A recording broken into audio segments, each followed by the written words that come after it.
Previously in the Big 12. Touchdown, Mims! Baylor is pouring it on against OU. The catch is made by Reese, who spins it free and is going to score. Oklahoma is in front. Intercepted. Massive comeback victory for Oklahoma. A historic comeback over a proud underdog. Now, 3 weeks later, an opportunity at redemption. Give them the very best of you. Or a repeat. Touchdown! From the teams that brought you the Big 12 Game of the Year. How did he do that? The highly anticipated rematch. 11 men dedicated to each other. With playoff hopes hanging in the balance. The Oklahoma Sooners, the Baylor Bears, in the Big 12 Championship. You're watching the 2019 Dr. Pepper Big 12 Championship game on ABC. From AT&T Stadium in Arlington, Texas, two 11-1 teams go head-to-head. It's 7th-ranked Baylor and number 6 Oklahoma for the conference title and perhaps a chance to play for the national championship as part of the 4-team college. Kicks off for the Baylor Bears, trying to win 12 games in a season for the first time in school history. Trey Brown lets it go, and it's a touchback down on the field. Now the quarterback of the Sooners in the Big 12 title game, Kennedy Brooks, banged down after a gain of 3. He's been a great force lately, has Brooks, alongside Jalen Hurts. He's averaging 11.7 yards per attempt. The all-time record in FBS is 11.6, set by his predecessor, the Heisman Trophy winner last year, Kyler Murray. And he's running the ball so much. I mean, the last 4 games, 22, 27, 28, and 16 carries. And he runs like a fullback, not your normal quarterback. Hands it off. Here's C.D. Lamb, his first touch. He's upended along the near side by Grayland Arnold. Outstanding safety, redshirt junior. Well, here's the first big challenge for Phil Snow's defense, is 3rd down. This was the problem area for him in the loss at Waco. Oklahoma was 12 of 18 in that first meeting. They couldn't get off the field. They ended up running. Oklahoma did 95 plays. 3rd down is the key today for Baylor's defense. That's what Phil Snow, the defensive coordinator of the Bears, told us yesterday. Hurts, quick throw near side. Very close to the first down, but not getting it. Charleston Rambo, who got popped along the near sideline. Now that's Rambo not getting to the sticks. I mean, that's his responsibility. He's got to know what he needs for the first down. All he needed to go was 1.5 yards further, and they get the first down easily. That's a mistake by the wide receiver, not getting the necessary yardage. Nice tackle by Jamison Houston. So here's Reeves Munshaw, redshirt sophomore to punt, and Grayland Arnold is back deep for the Baylor Bears. Baylor's blocked 5 kicks this year, 2nd most in the country, 1 behind Houston. Good punt. Arnold fair catch just beyond the. This is a great matchup all day. Denzel Mims against Parnell Motley. There's John Lovett. It's a deep running back group for Baylor, and he scampers ahead with a first down, just shy of the 30. They'll mark it at the 29. Kenneth Murray and Pat Fields made the stop for Oklahoma. Excellent block by Xavier Newman-Johnson, the right guard, pulling to lead that play. And we mentioned Denzel Mims. He got a nice block on the perimeter on Motley, but that's the matchup. In the 4th quarter, Motley went exclusively with Denzel Mims and slowed that Baylor offense down quite a bit 3 weeks ago. Brewer to pass, under pressure, spun around, and down he goes. Back at the 21-yard line. Ronnie Perkins, an emerging star, there first for Oklahoma with help from Nick Bonito. Well, Perkins is inside. He's normally outside. It's not a blitz. Brewer just had to hold the football a little longer than he wanted. Didn't see anything open up, and pretty soon Perkins came free inside. And he has really come on and been a disruptive force in this Oklahoma pass rush. The Oklahoma defense much improved this year with a new coordinator, Alex Grinch. On 2nd and 17, short pass over the middle. Treston Ebner dropped at the 25-yard line. Still 14 yards short of the first down. Another tackle for Kenneth Murray, one of the best linebackers in the country.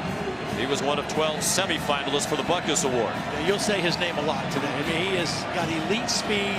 He makes plays sideline to sideline. He plays every down, never comes off the field. Also very involved in their pass rush in third down situations from the edge. That's where he looks like he's lined up on this play. And a big game at Baylor in their come-from-behind win on his 21st birthday. On third and long, lots of time for Brewer. Checks it down. Christoph Henley, the tight end, stopped at the 31. It's Kenneth Murray again with help from Nick Benito. And the Bears will punt on their first possession. There's Alex Grinch. Came over from Ohio State. It was one of the worst defensive teams in the country last year. They still managed to make it to the college football playoff. But they are much improved defensively in 2019. Isaac Power, the punter. C.D. Lamb, no fair catch. Managed to stay in bounds and bring it back to the 23. Inside the home of the Dallas Cowboys. Sean, I really think C.D. Lamb is going to get his hands on the ball a lot here early. They look in his direction on first down. Jalen Hurts on target. Missed tackle. And here goes Lamb across midfield. Still going. Inside the 20 and finally taken down inside the 10-yard line by Henry Black. He's only had 6 catches the last 2 weeks. He's been visibly frustrated. When you see him on film, get him involved. He's your biggest playmaker. What he does best is what he does after the catch. He breaks tackles. That's the part of his game that has improved the most from last year to this year. He told us we did their opening game against Houston. He said, I need to improve after the catch, and boy has he. 11 yards after the catch per reception, best in the Big 12, helped by a couple of missed tackles by the Baylor defense. Now Jalen Hurts ducks down at the 5. We saw Jordan Williams and Henry Black. It's good team defense that time. Both these offenses are going to run their quarterback, particularly in the red zone, because you pick up an extra blocker, and they're both very good runners. Jalen Hurts is like a fullback in the backfield, so basically you have 3 backs in the backfield right now that are all physical runners for Oklahoma. Hurts got them back into that game and pulled out the victory at Baylor with his legs. He carried 27 times. He handed it off here, and it's a touchdown for Kennedy Brooks.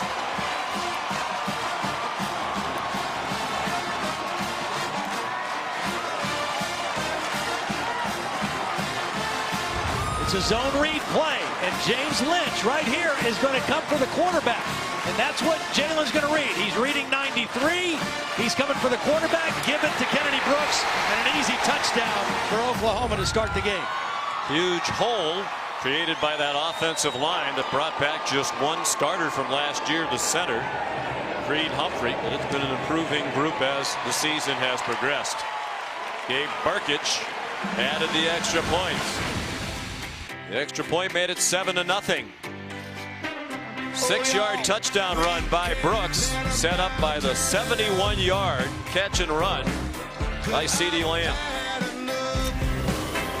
More than 133 yards per game. Gabe Burkich kicks off. Josh Fleeks, deepest for Baylor, and they'll take it at the 25. Tonight, they've been even better statistically. They're a scary team right now. And a huge favorite to win their 5th straight ACC title before Baylor could snap the ball a flag. Mike DeFee is the referee. Oklahoma, one of the things they do under Alex Grinch that's different, they like to stunt or shift late. False start. Offense, number 91. 5-yard penalty, first down. It caused a problem. It caused a problem when these two teams played the first time. That was the tight end Solon who jumped early. They've got to not pay attention to that movement because they do it very quickly right before the snap, and it can be very distracting. Charlie Brewer will go out of the gun on 1st and 15. Treston Ebner in trouble and stopped for a loss. Nick Benito's had an active start to this one. Parnell Motley, the cornerback, also helped. I mentioned they brought in Alex Grinch. Last year, 114th in yards per game allowed. As we like to say, triple digits. Yeah, it's not good when you're on defense. Triple digits and everything. Worst in the country in pass defense, 129th, and this year all the way up to 22nd in the country in pass defense. Remarkable improvement by Oklahoma. Reputation of this conference, they don't play any defense. They have this year. Here's Benito after Brewer, who escaped and runs out of bounds. Minimal gain. Got a couple out to the 21, but it'll be another 3rd down and long for Baylor. One of the things already that Oklahoma's doing different than the first matchup, now the distance, down and distance, has something to do with it. They were almost exclusively press man-to-man the first game for the first 3 quarters because Baylor runs so many RPOs. A lot more zone already early in this ball game. Baylor scored on its first 5 possessions, 4 touchdowns and a field goal to score 31 points by halftime in that game in Waco against Oklahoma 3 weeks ago. Didn't score in the second half. Second possession here today. Another 3rd and long. Brewer incomplete. A little off target. Chris Platt went diving for it. Jaden Davis, a true freshman, had the coverage. Good coverage. It was a long throw all the way across the field. Pretty decent throw, but excellent coverage. We talked about C.D. Lamb getting involved offensively. Baylor's going to have to do the same thing with Denzel Mims. They've got to get him some touches with the football their next possession. There's Isaac Power to punt again. Redshirt freshman out of Castle Rock, Colorado. Not a good kick, although it takes a good bounce. And trouble for Lamb, who managed to gather it back in at the 39-yard line. Texas, the Big 12 championship game. Oklahoma leading 7-0. 3rd possession for the Sooners. Jalen Hurts managed to turn what looked to be a loss into a gain of a couple. Here's Holly. C.D. Lamb did not play in that last matchup with Baylor, so he has really been focused today. His pregame warm-up, he was so intense. I noticed his eye black. I went up and said, what does that say? Nobody's safe, and nobody was on that opening drive where he was able to get them closer to the end zone. He's got a mission today to prove. A dynamic playmaker who really the last 2 weeks has had quiet games. And anybody that knows wide receivers knows that doesn't set too well in an explosive offense. You want the football, and he needs the football. Here's Kennedy Brooks breaking free again across midfield with a 1st down to the Baylor 45-yard line, where it was taken down by Jordan Williams. Watch the center, Creed Humphrey. He is just a devastating blocker, stays on blocks extremely well. Now this isn't Bravion Roy, this is his backup that he was working on, and Creed Humphrey got the better of that one. Oklahoma gets to the line quickly.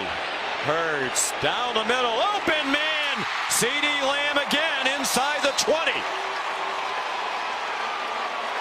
Well, Jalen Hurts told us when we chatted during the week, Lamb will make his presence felt, and he has done that very early here today. They tried to reroute him, but Lamb just kept moving with his quarterback. Jalen Hurts got out of the pocket. It was a 3-man rush, and he just waited until C.D. Lamb cleared it.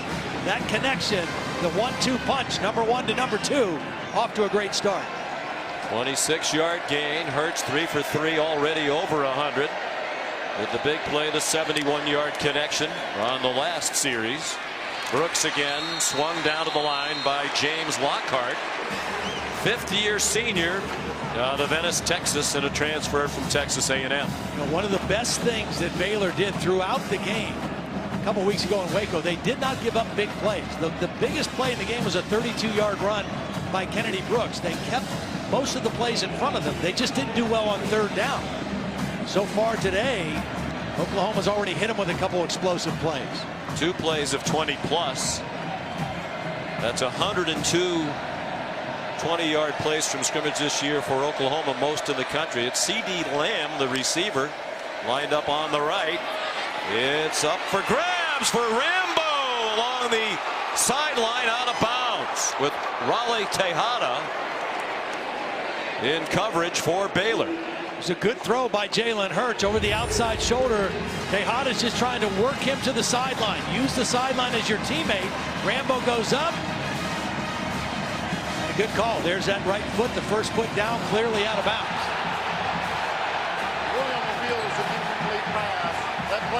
Left foot in. Yeah, the left foot was in before the right foot. They may reverse this. The Oklahoma fans think they will. Looks like the left toes touched down first, but does he have possession of the ball? I don't think he had secured the catch yet. The left foot did come down first, but it looked like he was bobbling the football as that foot hit. No question the left foot's down there first. Great look at it. From the first view we had, it looked like he had control, but on the second look, you're absolutely right. He does not have control of the ball. Now the other foot's out of bounds. Yeah. This call should be confirmed as incomplete. That's Bill Lamagnier, our rules expert, long time on the field referee. Yeah, the left foot clearly got down once we showed it again, and that's what the Oklahoma fans are seeing. From the center of After the ceiling. reviewing the play, the receiver had a foot in bounds. However, he did not maintain possession of the ball.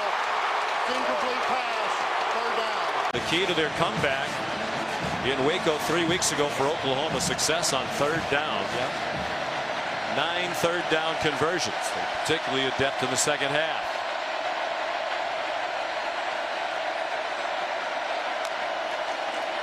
Jalen Hurts, three-man rush, and they get there.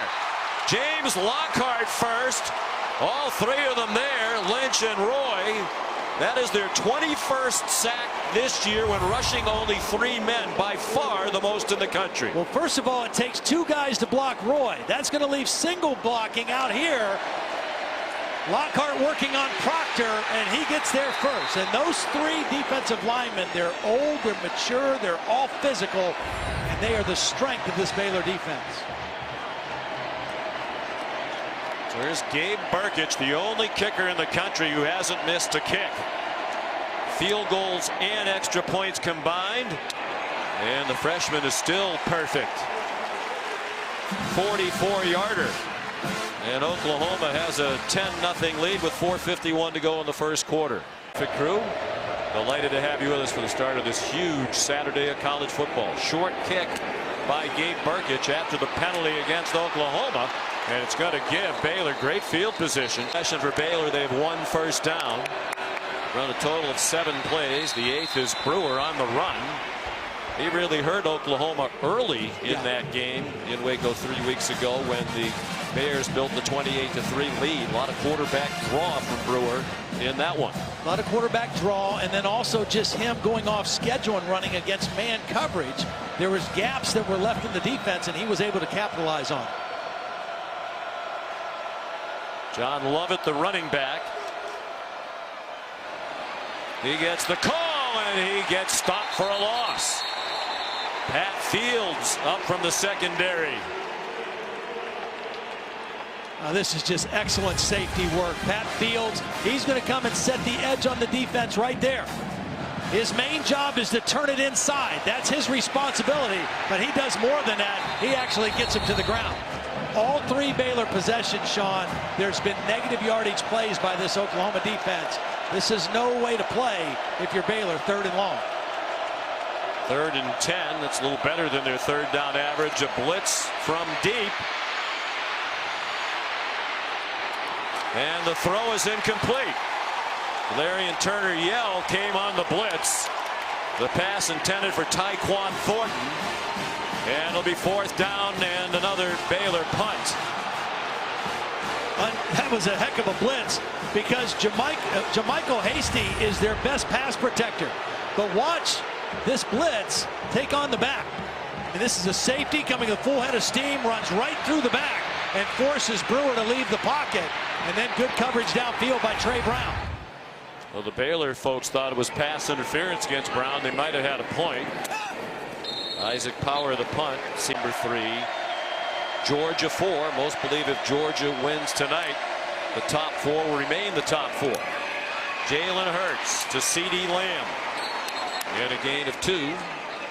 And of course, as you said, Todd, most believe if Georgia loses to LSU today in the SEC championship game in Atlanta, the winner of this game is likely to be in the college football playoff. Yeah, I mean, again, Oklahoma was always going to be in that conversation. If Utah won, if Utah lost. Baylor was the one, because of their non-conference schedule, that was a little bit more on the outside. But with Utah losing, and if Georgia loses, they're right in the mix. Hurts on 2nd and 8, got it off in traffic, and it's completed to Braden Willis out near the 35-yard line. He's been more of a target in recent weeks. It's a mistake by the Baylor defense. They let the tight end go. Nobody picked him up on the backside of that crossing route. Ross Matizik was in there as a linebacker, number 46. He was on the front side. He turned him over, but there was nobody on the other side. And Hurts able to find him for the completion.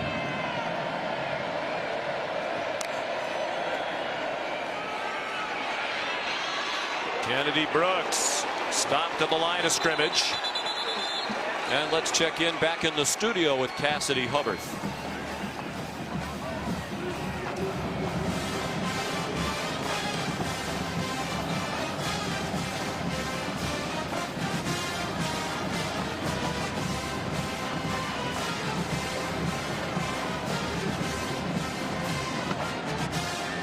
All right, Cassidy, thank you. One loss this year for Appalachian State, probably kicking themselves. They lost to Georgia Southern. 2nd down and 10. Hurts sidestepped the traffic after the fake to Brooks. He was looking to throw, finally got forced out of bounds by Christian Morgan. And it'll be 3rd down and 8. Good pressure again by James Lockhart. Right now the matchup that's favoring this defensive line is Lockhart working on R.J. Proctor, who's kind of been back and forth as a guard and tackle. He's a grad transfer from Virginia. Eric Swenson was the normal starting left tackle. We've not seen him yet tonight.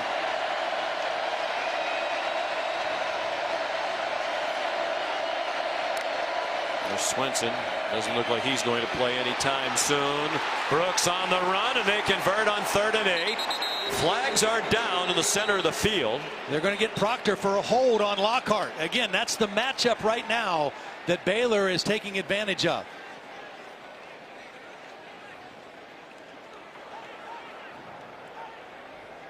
Holding. Offense, number 54. It's a 10-yard penalty from the previous spot. Replay 3rd down. Well, they're calling it on Hayes. I saw it on the left tackle as well. Take a look right here on the left side. Left guard, left tackle. See, I saw it on the top on Lockhart. They saw it inside with the grab on the jersey as Kennedy Brooks was running by. Could have called either one. So instead of a 1st down, it's 3rd and 18 and a flag thrown. Lincoln Riley signaling the plays into Hurts. He is the play caller as the head coach. False start. Offense, number 56. 5-yard penalty, 3rd down. That's on the center. Creed Humphrey, who is a sophomore, is one of 4 team captains. And we visited with Lincoln Riley last year when Humphrey was a freshman. He said this guy has everything you need to be one of the great centers of all time. Yeah, strong, athletics, got a wrestling background, so he understands leverage, and he's nasty. I mean, he just loves to finish blocks. He was the co-offensive lineman of the year in the Big 12 this season with Colton McKivitz of West Virginia. On 3rd and 23, Brooks again slides to the 26, but that's it. Blake Lynch made the tackle. Oklahoma will punt on what will likely be the first play of the 2nd quarter. The 1st quarter dominated by the Sooners. They have outgained Baylor 146-16. Munshaw to punt. And Baylor almost had another block kick. You wonder if they got a piece of it. It's so short. Great pressure by Christian Morgan. It takes a good roll for Morgan. Can't believe he missed it. I mean, he got a great jump coming off the edge, and just he can't believe he didn't get this football. Timed his jump, just missed it. Obviously that timeout allowed the Baylor special teams to kind of figure how do they want to attack this punt, and that was a chance for a huge momentum swinging play. You wonder how he missed. He certainly can't figure it out. Since the start of 2017, They've blocked 14 kicks. Second most in the country behind Northern Illinois. Can they get some offense going? Got to get the ball to Denzel Mims. Very quiet here in the first half. Charlie Brewer nowhere to throw it. Takes off running. Doesn't shy away from the contact, and if anything, he rattled Brendan Radley Hiles, who was slower than Brewer to get up. This is why when I watch Brewer play, he reminds me of Sam Ellinger of Texas. That's the way Sam runs. Protect the football, lower the shoulder, and deliver the blow.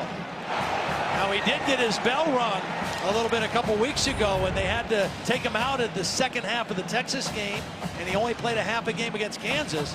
Radley Hiles took the worst of that confrontation, though, on that play. When the officials directed him to the sideline to get checked out by the medical people.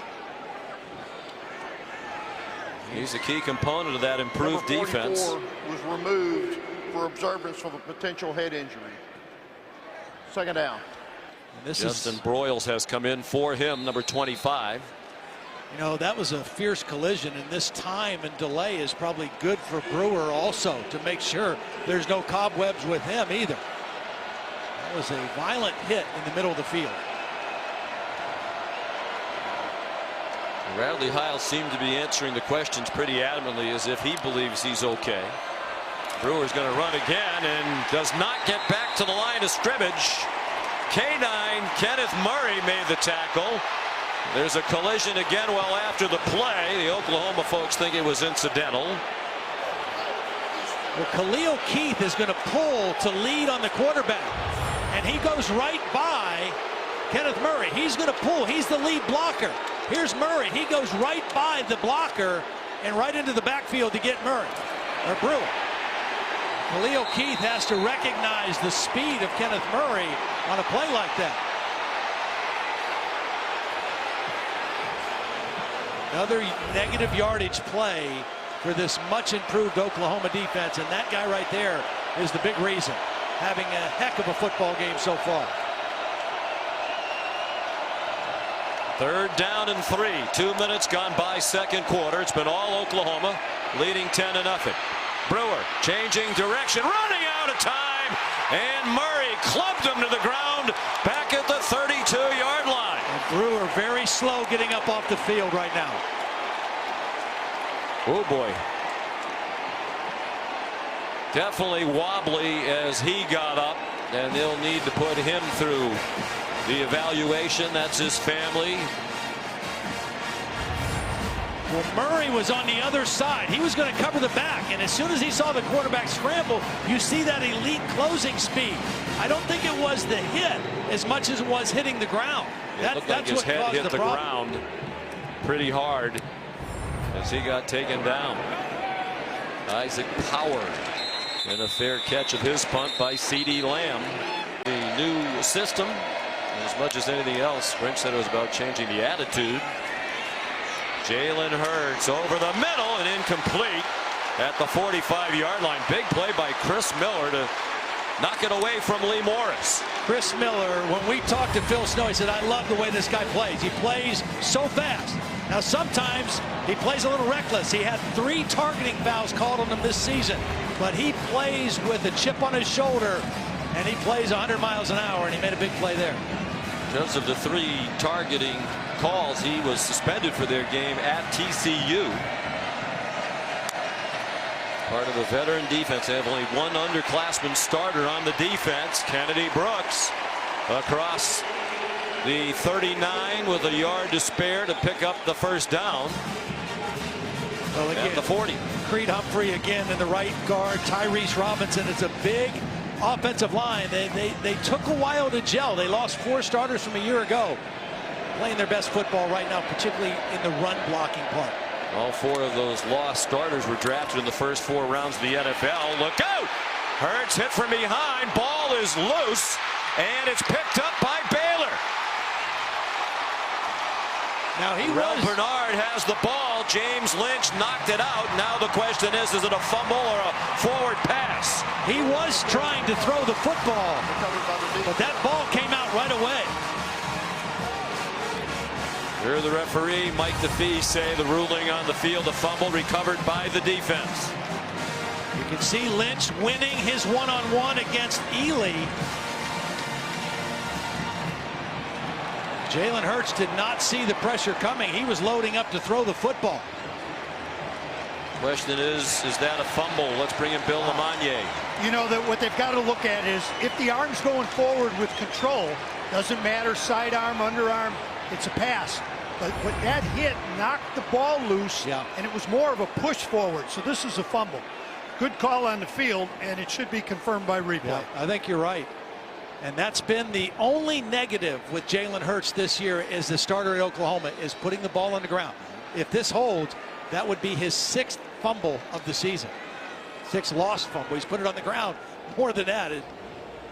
It would be his 3rd against Baylor. He had 2 fumbles and an interception in the first half of their come-from-behind win in Waco. Charlie Brewer's back on the field.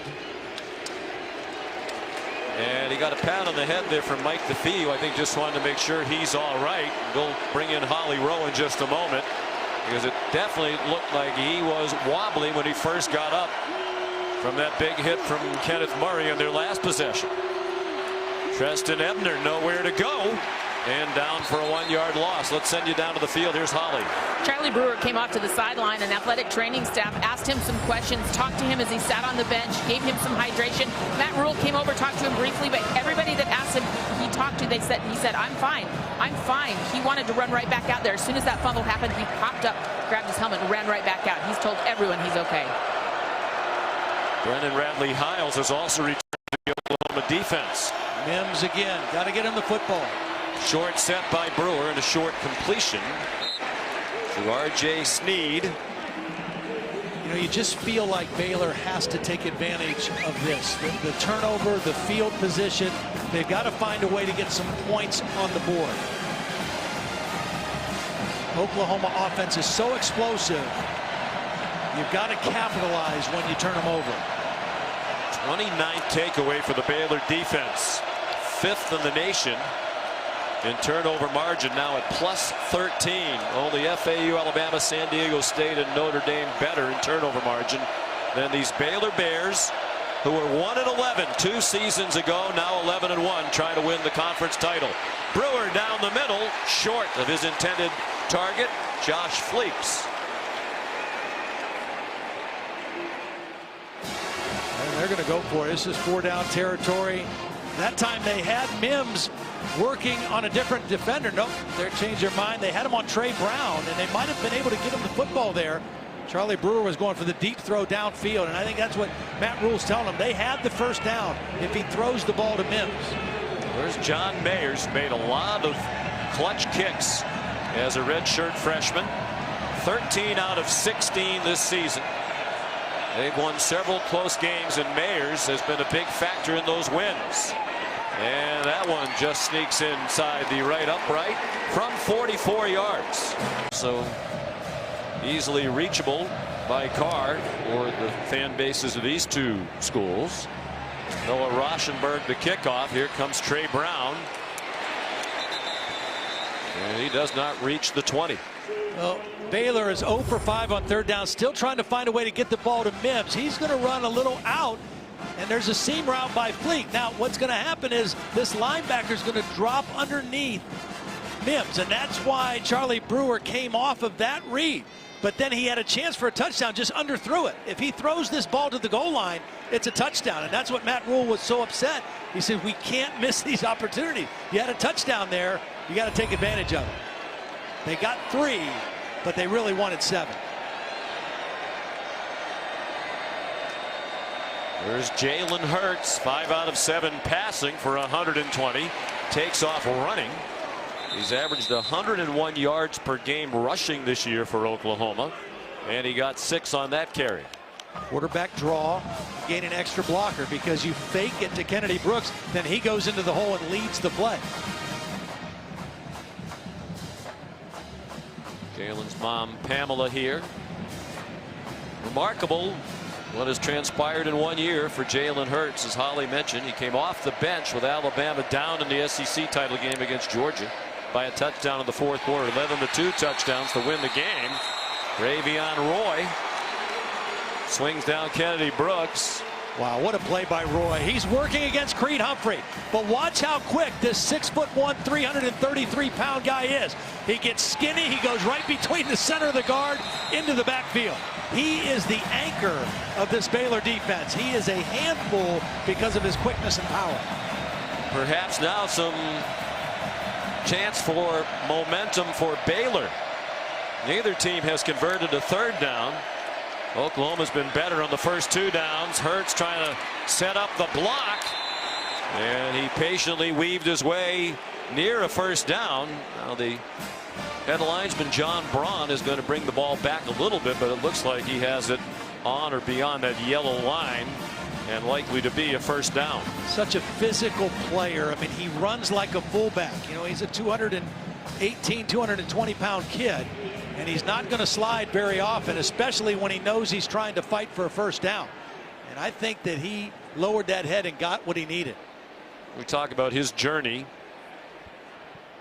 He decided to transfer to Oklahoma. He graduated in 3 years with a degree in public relations from Alabama.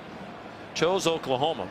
You mentioned Baker Mayfield transferred in, Kyler Murray transferred in, but they were in the program a lot longer than Jalen Hurts was. And Lincoln Riley said, would you think he had to learn a new system, learn his way around a new school, new teammates, and a whole new offensive line? You know, I mean, 4 new starters on the offensive line. Everything, new opponents, you know, how you prepare for the teams you're playing, how they officiate in the Big 12, everything new. And yet his numbers have just been on par and on pace, and in some cases just flat out better. Of course, each of his 2 predecessors at Oklahoma won the Heisman Trophy and were the #1 overall pick in the NFL draft. And through 12 games, Jalen's numbers in many ways better. And of course, today not only an important day for many teams trying to position themselves, including Oklahoma, with an eye toward the playoff, but for a number of players trying to finish off their resumes with an eye toward the Heisman Trophy. Little screen to C.D. Lamb, and he got walloped at the 36-yard line. Certainly Jalen Hurts is in the Heisman Trophy conversation. The voters have to have their ballots in by Monday, so this is the last chance to make an impression. A lot of those tough guys playing in championship games today or tonight. You know, so the last big stage for all these guys. Joe Burrow seems to be the front runner, but who knows? Of course, there are 3 Heisman contenders on that Ohio State team that'll play Wisconsin tonight for the Big Ten title. Kennedy Brooks weaved his way to the 42 for an Oklahoma first down. They're the leading contenders among the quarterbacks for the Heisman, and I think most people think right now Joe Burrow is the likeliest winner.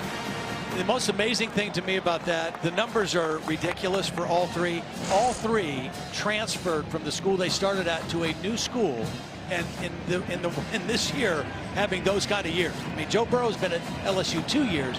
Jalen Hurts and Justin Fields is their first season with a new team. Unbelievable. More than midway through the second quarter now. Hurts takes off. The Baylor fans want a holding penalty. And Hurts scurried out of bounds with a gain of about 5 to the 47-yard line. Jalen wanted to load up and go deep that time, and there was good coverage down the field. Matt Rule wanted a hold. James Lynch was being held on his way to the quarterback. R.J. Proctor, the left tackle, did not get called. When Matt Rule starts to get real animated and excited, that's usually when his dad tries to get a little close to him to help calm him down. He's on the sideline with him. His dad is a minister. Here he is right there. Dennis. Rule. False start. Offense number 56. 5-yard penalty. Second down.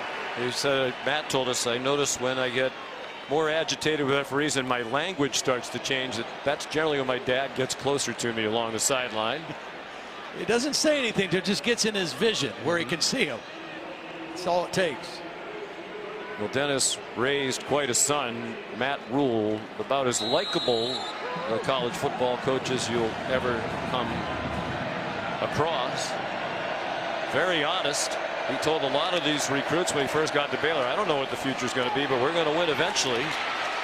Ramondre Stevenson dropped for a loss.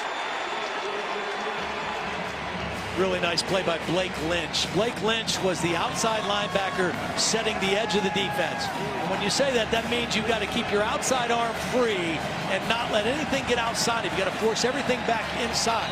He was able to do that, and that's why they get another negative yardage play on second down. Bernard in on the play as well.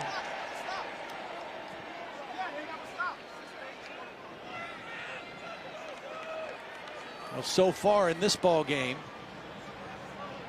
Baylor's defense doing a better job on third down. Game clock to 6:32. 6:32 and wind it on my signal. Again, the Sooners were 12 of 18 on third down in Waco 3 weeks ago. They're only 1 of 4 today. And now third down behind the sticks, third and long. This should be a 3-man rush with 8 dropping, trying to force an underneath throw, but always being alert for the quarterback scramble. Here is that 3-man rush. They didn't pressure Hurts. His throw's too high and incomplete. Intended for Parnell Motley. Or excuse me, Jaden Hazelwood.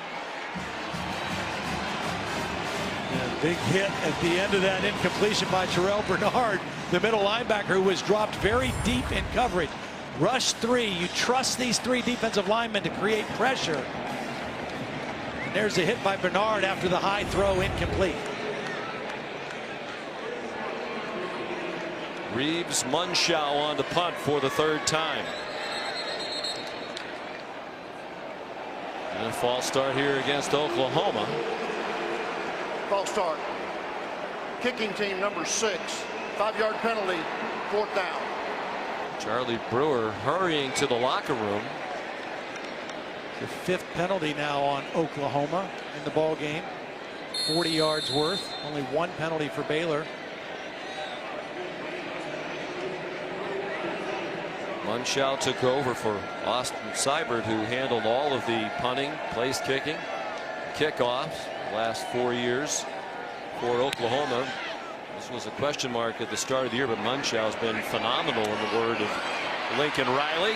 Here's Graylin Arnold, lost the ball as he was tackled, and the Bears got it back at the 19 yards of offense. And they have a new quarterback. Here's Gary Bohannon, redshirt freshman from Earl, Arkansas.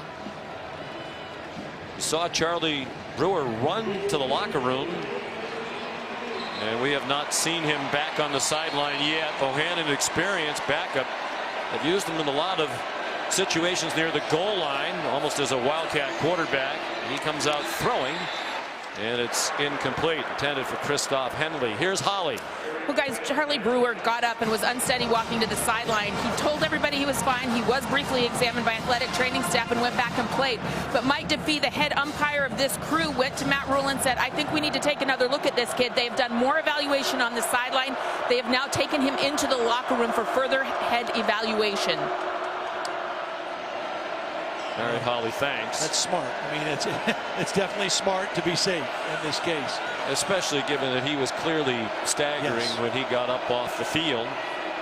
There's Bohannon, as we mentioned. He's a good runner, and he's powerfully built. He made a mistake there. Yes, he ran out of bounds a yard short of the line to make, rather than try to get that extra yard and get the first down. He's 6'3", 221 pounds. Yeah, I get running out of bounds and protecting your body when you can, but he's got to get that first down.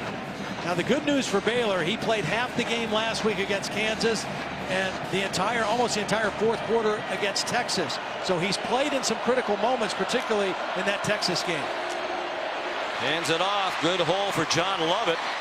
And a first down.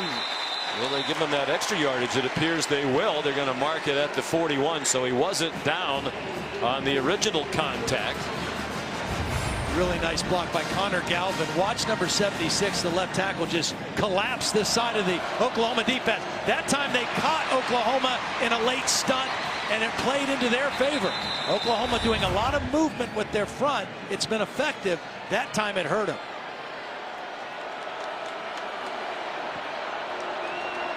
Preston Ebner, Jermichael Hasty The running backs, Ebner on the right of Bohannon, who's getting blitzed.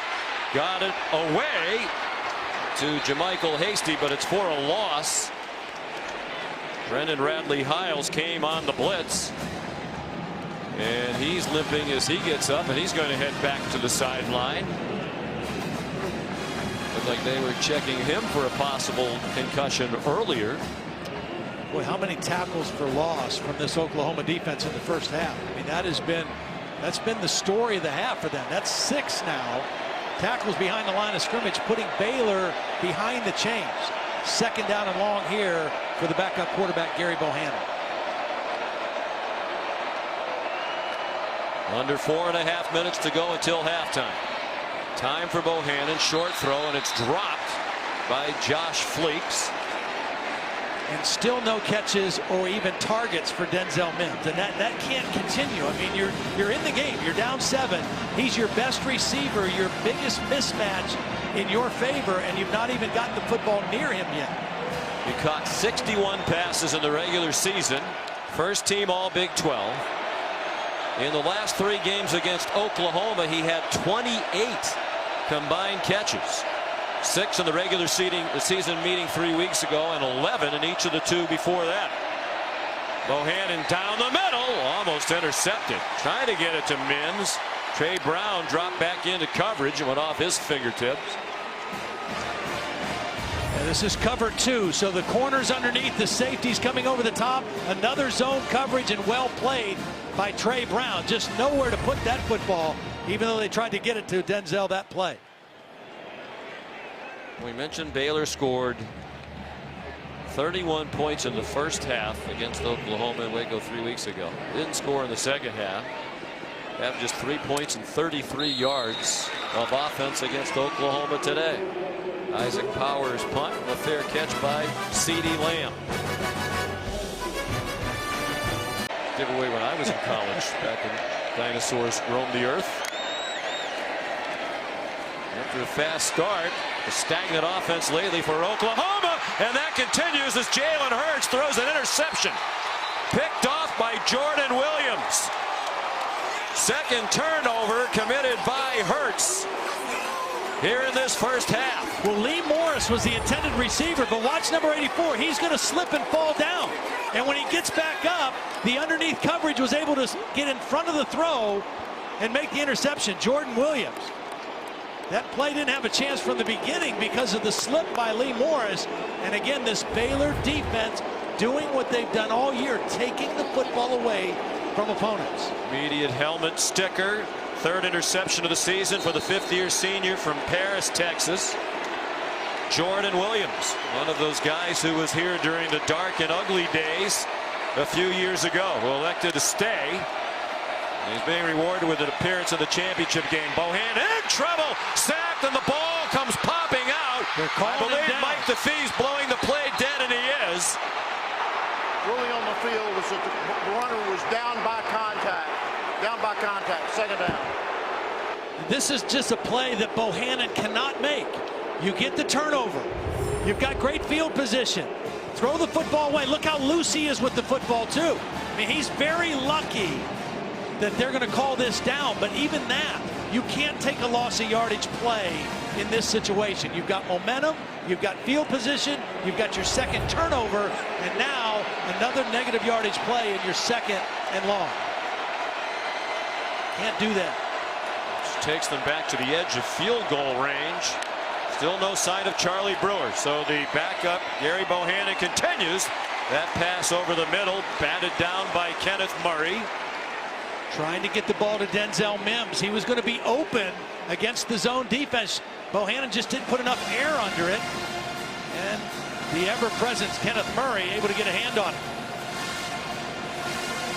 The negative yardage plays is the difference in this ballgame. It's a 1-score game. It's 7-3. Both defenses have settled in.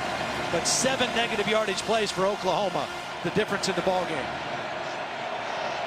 Now you got to just get back into good field position for a field goal kick. Half this yardage to get in field goal range. Well, 23 yards of offense. If they can get into the locker room within 4, that's a win for Baylor. They want more than that. To the end zone. Touchdown, Baylor Bears. Good poise by Bohannon. John Mayers kicks the extra point and Mark Sanchez. Noah Rauschenberg kicks off. Trey Brown will try it straight up the far hash marks, and he got stopped in his tracks at the 12-yard line. 25 yards and the 2 turnovers that have led to all 10 Baylor points. Here's Hurts surging ahead for about 8.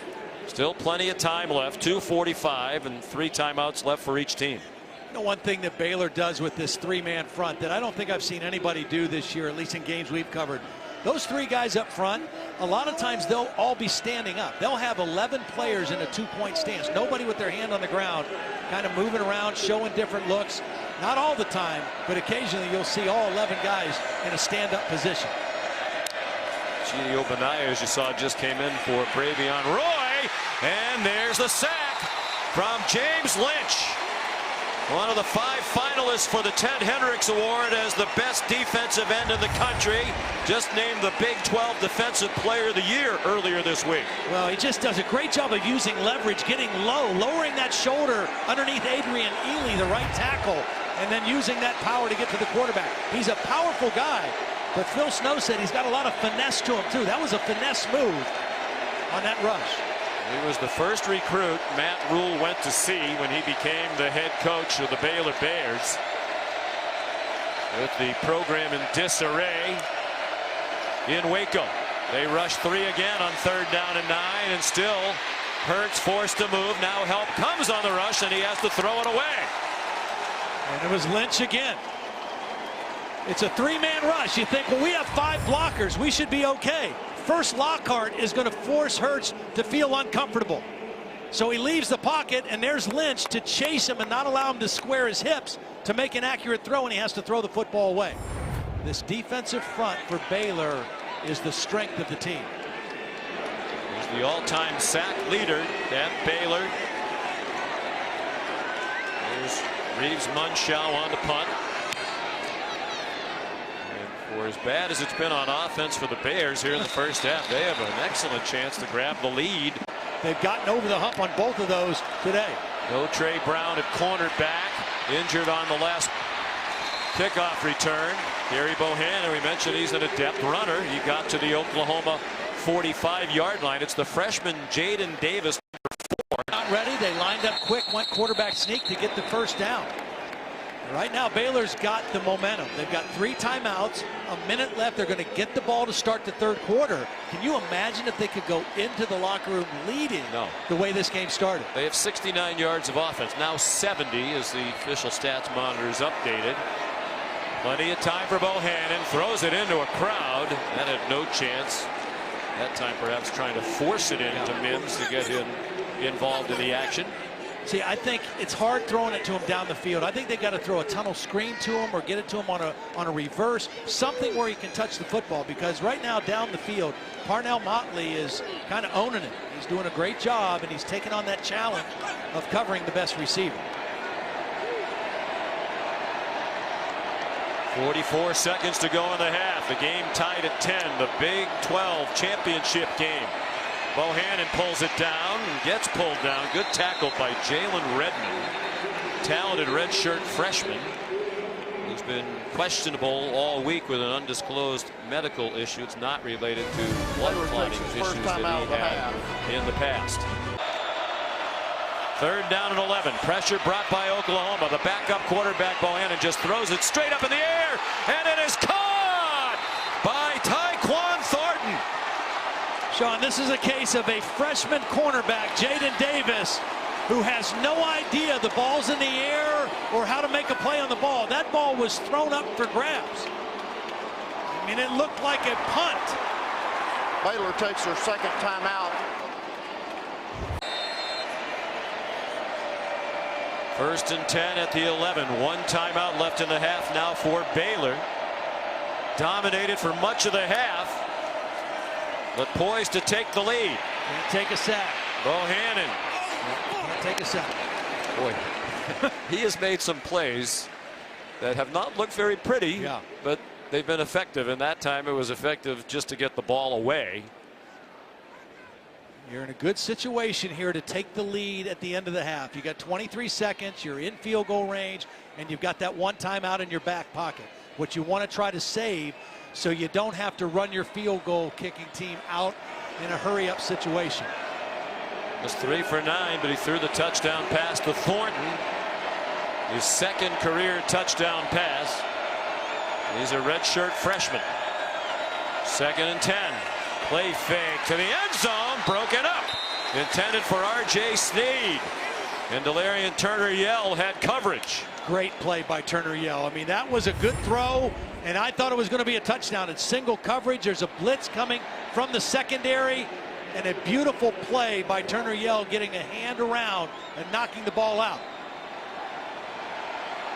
Good news for Oklahoma. Trey Brown is back on the field. Starting cornerback. He had the signature play of their win in this Big 12 title game last year against Texas. A corner blitz. Sam Ehlinger never saw him coming. Resulted in a safety. Got Mims on Motley up here in the top. Bohannon looks in that direction, throws it too deep. Out of the back of the end zone.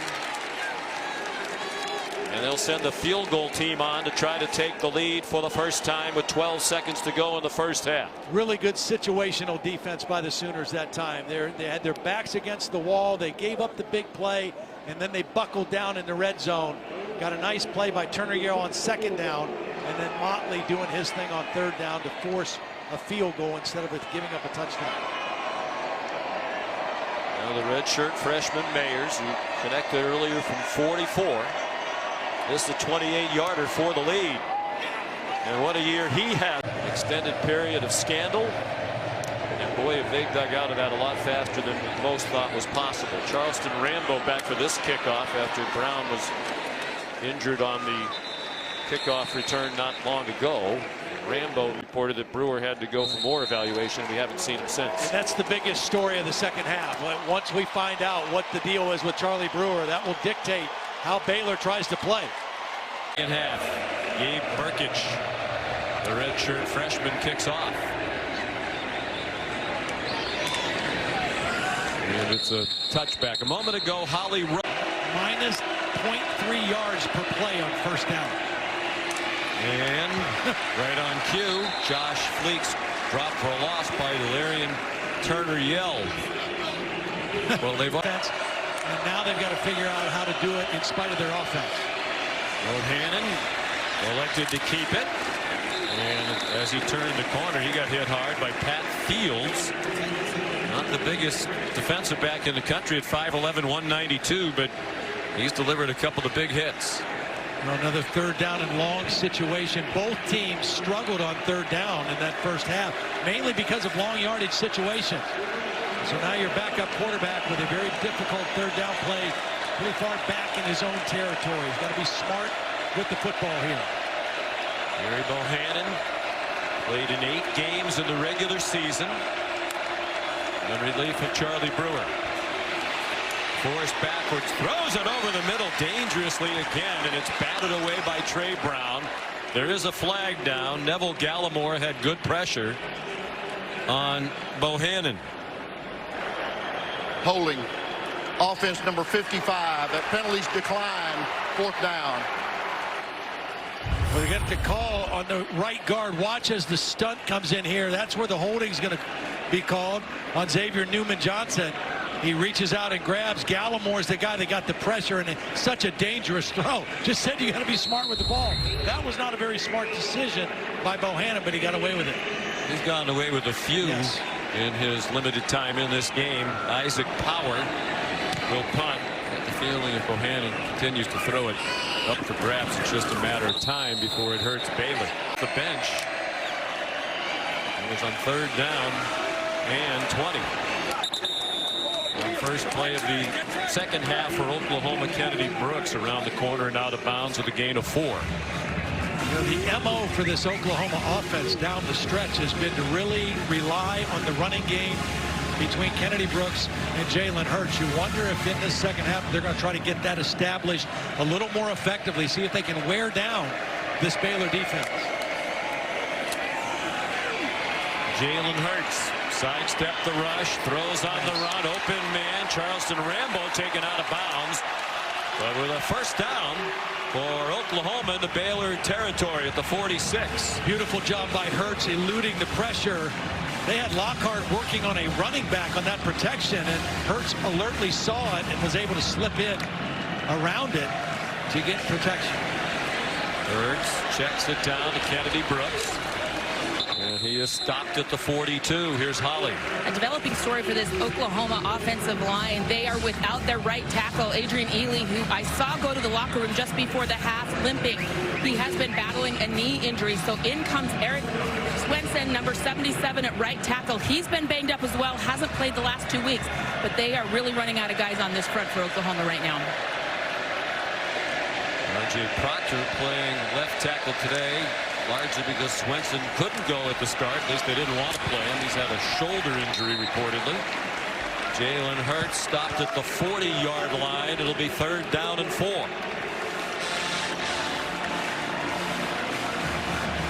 Another 3rd down play. Again, both teams struggling on 3rd down.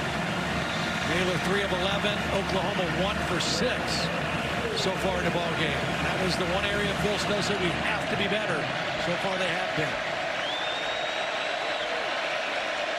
Only Ohio State, Air Force, and Alabama better on 3rd down all year than Oklahoma. They convert on this one. Dumped off to Austin Stogner. And that's a first down inside the 30-yard line at the 28. Beautiful design. Different formation. They're going to slip Stogner right out this way. They're going to play fake, show run, and slip the backside running back out. And it kind of fooled the Baylor defense. Excellent design on that 3rd down play by Lincoln Riley. Stogner, true freshman from just up the road in Plano, Texas. Very highly recruited. Top 100 recruit in the country. Jalen Hurts back across the line of scrimmage. Baylor defense has done a lot of things well. And one of them is stop the run from Jalen Hurts now. That's 12 rushes for 8 yards. Yep. He ran all over him that first time. 27 carries, 114 yards. Threw the ball really well, and really was the difference in the ball game, particularly in the second half. Phil Snow, the defensive coordinator, been around, 63 years old, California native. Was with Matt Rule at Temple. Like most of the staff came with Coach Rule from Philadelphia to Waco. Did an unbelievable job building up the Temple program. And they've done the same sort of work here at Baylor. Nifty run, Ramondre Stevenson, the junior college transfer, down to the 14-yard line, and Oklahoma is on the move. Watch the center again, Creed Humphrey, little zone play. Watch him get to the next level, get the block on the inside linebacker, Bernard. Sizes him up, squares him up, and Stevenson runs right behind that block.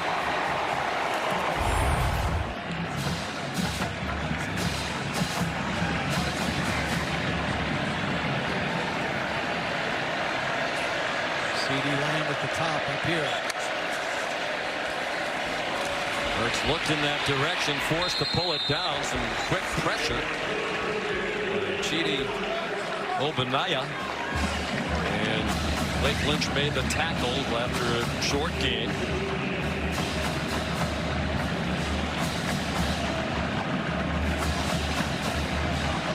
While he was reporting on the changes with that offensive line, Bill Beatonbow is one of the best offensive line coaches in all of college football. Last year, this offensive line won the Joe Moore Award, outstanding, and he's had to kind of piece it together all season. Hurts takes off and gets stopped at the 10. The ball squirts out, but I believe the official on the near sideline is calling it down. The line judge, Frank LeBlanc. Bruno feels that the runner was down prior to the ball coming out. It kind of looked like his left knee was down before it came out, but again, the only negative trend, actually, his arm was down as well.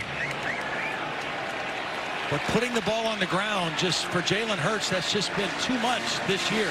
Had a brilliant year, but that has been the Achilles heel for him so far. Come in spurts, as we've seen today. He's turned it over 5 times in the 2 games against Baylor. Lofts it up, but there are whistles stopping the play.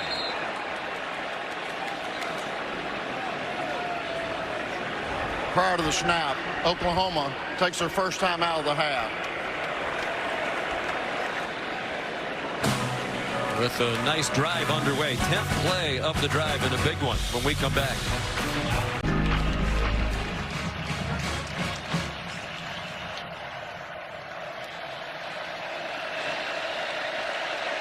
Third down and 8 for Oklahoma, trailing 13-10. Jalen Hurts with great patience, and now he runs down to the 6-yard line. Short of the first down, and they're going to send the field goal team out to tie it. It was a good stop by the Baylor defense. They needed a stop there. It was a pretty decent drive going. And they bowed their neck, just like we've seen Oklahoma's defense bow their neck. I mean, both defenses have played outstanding. For Oklahoma, it's been creating negative plays, and for Baylor, it's been critical stops on third down and takeaways. Burkich made all 15 field goals this season, and now 16 as he connects from 24 yards. That's the longest field goal streak to start a career in Oklahoma history. Tied at 13 in the Dr. Pepper Big 12 championship game. In the game for the first time. Oklahoma for the 11th time, trying to win it for the 10th time. Burkich. His kick, he was coming off back-to-back 10-win seasons at Temple, but Matt Rule embraced the challenge. 1-11 his first year, 7-6 last year, 11-1 this year. As we mentioned earlier, the first Power 5 team to win 11 games within 2 seasons of losing 11. And rumors now that he's built this up, that NFL teams have interest, and certainly they do. Other colleges might. He said, you know what? I didn't stick around at Temple long enough to really enjoy the fruits of that labor. My family loves it in Waco, and he has a good thing going there. I didn't get the sense he's in any hurry to leave. On 2nd and 10, Gary Bohannon throws incomplete, trying to get it to Chris Platt. I think the same thing's true for Lincoln Riley. You know, it seems like every year this time of year, everybody starts talking about him going to the NFL and what a great fit he'd be. And right here. Yeah, right. Well, most of those rumors about will Lincoln be the next head coach of the Dallas Cowboys, that was ongoing before this season even began. It's louder now, obviously, with the speculation about Jason Garrett's future getting louder and louder. Very bright young coach. Historically, one of the best starts to a career in college football history. He's 35-5 as the Oklahoma head coach, defending 3rd down and 10. Ronnie Perkins puts the pressure on. And Bohannon, to me, Todd, just looks like a guy who's a little jittery. He understandably so. And he's a little limited. You know, I don't think he's seeing the whole field. I think he's looking 1 or 2 places. Jacob Zeno, the 3rd-string quarterback. He actually played last week against Kansas because Bohannon got banged up in that game. And so he got some playing time and mop-up duty. But they like both these young quarterbacks, but they're in a tough spot right now against this Oklahoma D. Regular long snapper Ross Matisic is back in there. He was out for a while, and his stand-in for Radoni handled the snap. 4-hour special starting at noon Eastern tomorrow on ESPN and the ESPN app. Tied at 13 in the Big 12 title game. And Jalen Hurts runs out of bounds after a 2-yard pickup. Here's this week's college football rankings, brought to you by AT&T. As we mentioned, Todd, when we came on the air, with Utah losing in the Pac-12 title game to Oregon last night, that takes them out of the equation. We both believe if Georgia loses tonight to LSU, the winner of this game, Oklahoma or Baylor, will be in. Yeah. Yep, that's what we thought coming in, and now this game is taking kind of a funny twist to it. Well, that is the question. It's been kind of an ugly game. You wonder about style points, if that's important in the committee room, if it comes to an evaluation of one of these teams. Nick Basquin the catch, short of the first down. Here's 3rd down and 2 as we approach 6 minutes to go in the 3rd quarter. Words rarely spoken at the Big 12 title game. A defensive battle. Braylon Arnold made that tackle and stayed on the sideline. They're looking at him right now, and they're helping him to the bench. at the end of that play. He's one of their starters at safety, the field safety, a very important position in their defense. He's a stalwart, redshirt junior, 25th career start. J.T. Woods is in for him. Jalen Hurts throws, open CeeDee Lamb, out of bounds, first down in the Baylor territory at the 49-yard line. They brought CD in motion. It was only a two-man route. That was seven-man protection, trying to protect the quarterback, Jalen Hurts. And they sent Lamb out on a wheel route, and he was open on the sideline. They got him the football. 5 catches. All 5 times they've targeted him, they have completed the pass. He had a big 71-yard catch and run in the first half. Here's another big run. Ramondre Stevenson up and over. It was Chris Miller who sent him into the air, but it's good for a 17-yard run to the 32. Watch the combo in the center and right guard. Humphrey and Robinson. They just kind of exchange and open up a massive hole. Also a nice block by Jeremiah Hall, number 27, kind of cutting off the backside. It was a huge hole in this Baylor defense. Here's Stevenson. Known as a powerful runner, but showed some nifty maneuverability there. Taken down by Kalen Barnes, a sophomore cornerback, number 12. This is kind of what I thought Lincoln might do. Try to get back to running the football, taking some steam out of this Baylor defense, and then be able to hit them with a play action with maximum protection when they feel it's the right time. I wonder if fatigue will set in. It looked like Baylor got very tired on defense the second half of that regular season game against Oklahoma.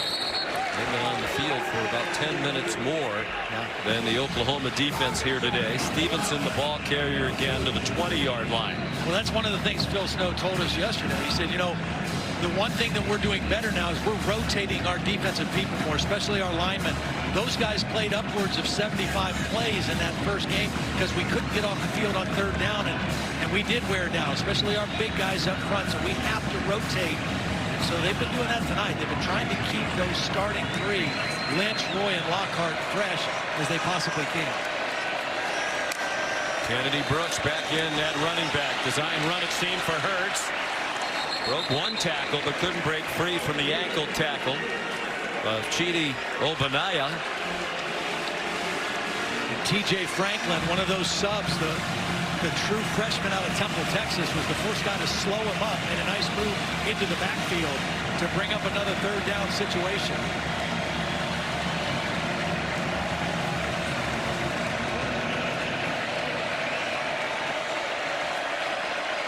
Third down and 6. They are in field goal range at the very least to try to reclaim the lead.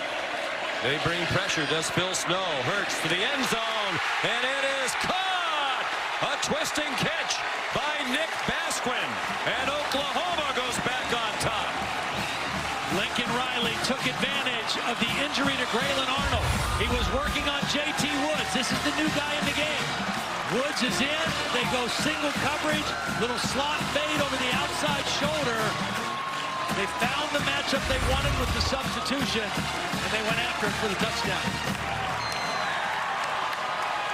Nick Basquin, a fifth-year senior. He's had some Achilles injuries along the way. Just his 3rd career touchdown. The other 2 were both back in 2016. What a time to get his 3rd. And Perkich adds the extra point. Oklahoma back up by 7.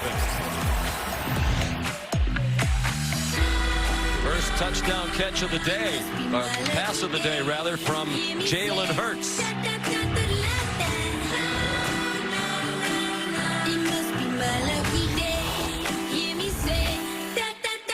Coaches, or you can keep it right where you are. This is turned into a entertaining football game, especially if you like defense. A lot on the line.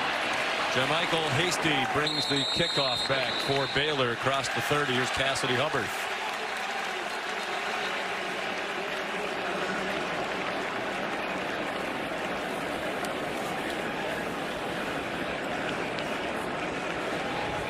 We'll go to Cassidy in a minute. There's some flags. We're going to sort that out.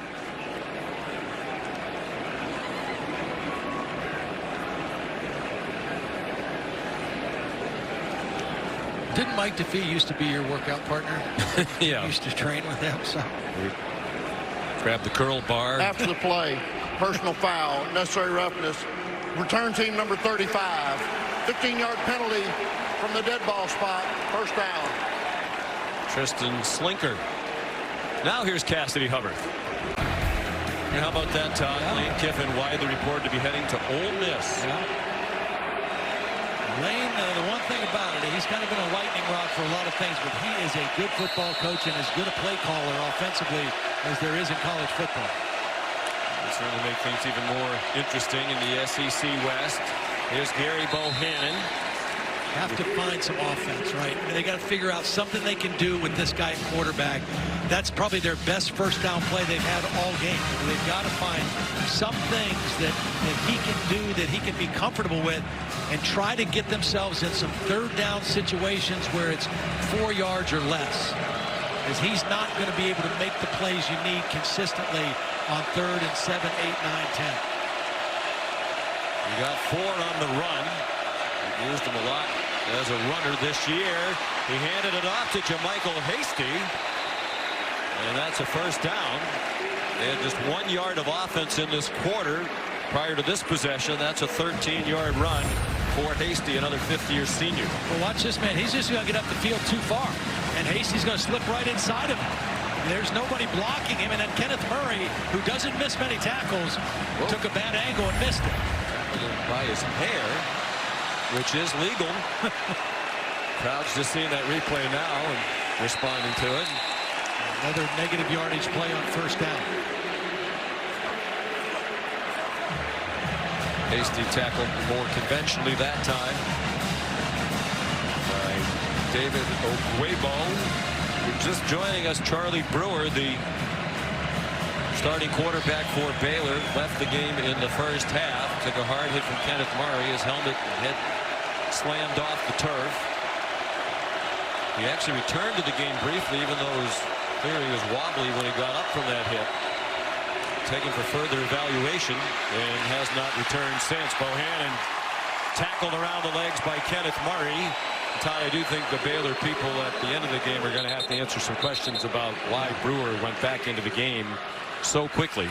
Yeah, you know the kid's going to want to go back in, and he's always going to say he's fine and wants to play and wants to compete. But, yeah, that'll be interesting as they sort that out. And this is not a good sign for Oklahoma fans or Alex Grinch, his best player on the field. Kenneth Murray down. We'll be back in 30 seconds. On third down, the majority of them have been this kind of down and distance. The last play by Murray, 11 tackles for a loss today by Oklahoma. Another area in which they're much improved over the past. Looks like Murray's okay now, standing on the sideline. Bohannon sacked. Jalen Redmond got enough of him to get him down at the 28-yard line. Nice job by Redmond using his hands. He lined up inside, and he's going to stunt to the outside. Watch Redmond. He's right here. He's just going to move this way, but watch him use his hands to get free of the block. The left guard, Khalil Keith, trying to block him. He did a nice job just fighting around the corner and getting to the pressure. Isaac Power, short punt, and it takes a bad bounce for Baylor. Just about 10 yards back in the wrong direction for the Bears, and it goes out of bounds at midfield. Take a shot down the field and see if they can put a dagger in. Here's Kennedy Brooks. Popped to the turf at the 44 on what will likely be the final play of the third quarter. That's the end of the third quarter. Second down and 4. Oklahoma at the Baylor 44, leading by 7, trying to win their 5th straight Big 12 title. And that play goes for a loss. Kennedy Brooks stopped by Jordan Williams, and here's another very big third down play. Yeah, you almost get the feeling, Sean, the way this game is going, that if the Baylor defense can't get another turnover or really flip the field in a major way, it's going to be hard to win. Didn't look like they were lined up and ready to go, but they're putting pressure on Hurts, who dumps it off to Kennedy Brooks with all kinds of running room down the far side.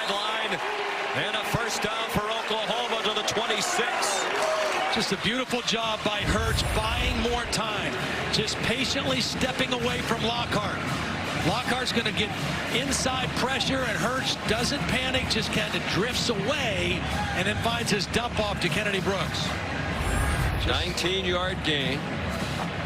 Oklahoma's won 51 games in a row when leading after the third quarter. Trying to make that 52. Brooks stopped at the 23. The last time they lost a game when leading after the third quarter was back in 2014, December that year. Led Oklahoma State by 14. Entering the fourth quarter, lost in overtime.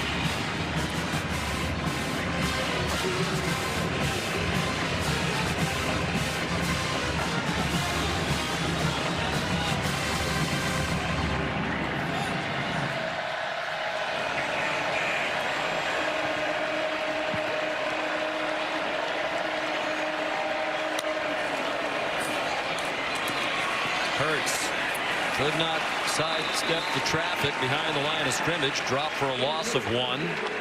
Baylor was waiting on that. They brought their safety, Henry Black, right up to the line of scrimmage. They outnumbered Oklahoma on that quarterback draw, anticipating that play on second down and another third and long. Jalen Arnold has returned to the game in the secondary. That's big for Baylor. Oklahoma, after going 1 for 6 on third down in the first half, 4 out of 5 on third down here in the second half. They are in field goal range to take a 2-score lead. Hurts all day to throw against that 3-man rush. Wide open. C.D. Lamb inside the 10. And dropped at the 7 by Blake Lynch. Great job by C.D. Lamb recognizing coverage. He saw zone coverage, so instead of continuing to cross the field, he sat down right in the middle. Watch C.D. Lamb. When he sees the zone, he's going to settle down right there in the middle. Turn his numbers to the quarterback, not run through the coverage, and Hurts able to find him for the first down.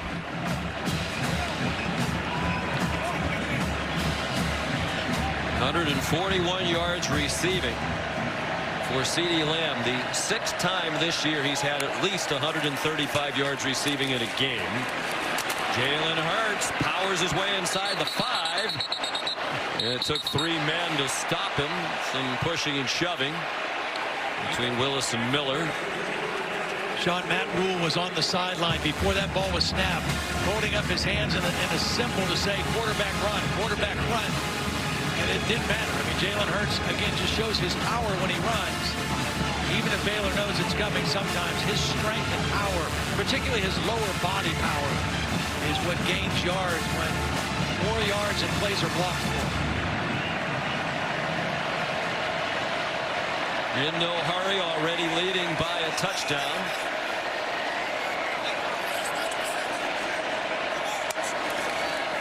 On 2nd and goal. Brooks smothered back at the 7 by James Lynch, who with 2 sacks today has 12.5 for the year. That is the single season record. His family here enjoying that. He broke the record set by Sean Oakman of 11 sacks back in 2014. There's his mother Sherry, who told us about as vocal a fan as you will find in college football.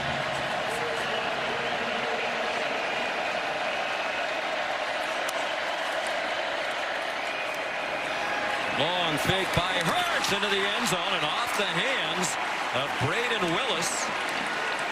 You know, last year in situations like this, Todd, in that game, we saw them throw the ball to Grant Calcaterra. That was a big loss for Oklahoma this year. Terrific tight end who had to give up football after repeated head injuries. He scored 2 touchdowns in this game last year. They tried to fool him on that one. They tried to show block, but Chris Miller was not fooled. He was there in coverage, and Jalen had to try to put the ball in an outside place, and that's why it was incomplete. Good coverage by Chris Miller. A big kick here for Burkich, who's made now all 17 kicks of his career, all 17 field goals, adding to the longest streak in Oklahoma history. 24-yarder and a 10-point lead for the Sooners. most unfair. Holly hosts Big 12 today on the satellite radio. She knows everything there is to know about the Big 12. Gabe Burkich with a touchback. Probably time to try something different. He's only played one game in college, and it was last week, but why not? And he gets tripped up. Another play behind the line of scrimmage by the Oklahoma defense. It's Isaiah Thomas, redshirt sophomore from Tulsa, with his second sack of the season.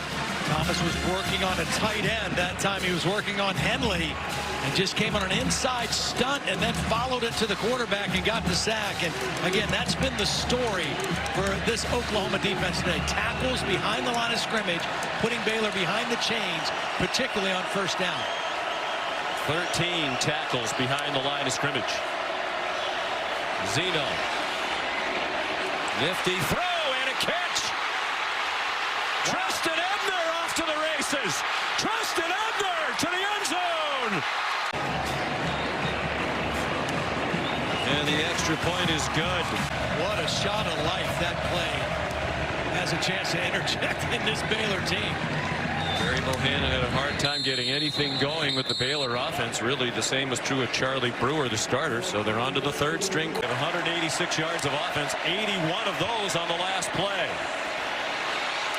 Kennedy Brooks, plenty of running room again. He's ahead 4-9. And we're down to 9.5 minutes to go in this Big 12 championship game. And we saw a picture of a guy on the sideline earlier. Trey Sermon, it used to be Trey Sermon and Kennedy Brooks kind of shared the running back position. Sermon was hurt at the Iowa State game, out for the rest of the season. Now it's pretty much Sermon is the main, or is Kennedy Brooks is the go-to guy. We've seen Stevenson also as the backup. Brooks spun around, looks like he got just enough for the first down. Sermon was their leading rusher, who had almost 1,000 yards a year ago, and they were a really good 1-2 punch. We saw them early in the year, the first game against Houston, and they were both effective in that football game. Kennedy Brooks has become the leading man, as he did last year. Lincoln Riley told us at the start of last season it was really their 4th or 5th running back, and he wound up averaging 8.87 yards per carry in a tremendous year. Jalen Hurts, plenty of time, looking deep, couldn't find anybody, and scoots out of bounds just shy of the 40-yard line. See, the thing about being able to rush 3 and get pretty decent pressure on a consistent basis that Baylor's able to do, that allows you to do a lot of different things with your coverage, whether it's man or zone or combination things with 8 guys back in coverage. And that time, everybody covered up. Jalen Hurts waited as long as he could before he had to leave the pocket and pick up 4 yards.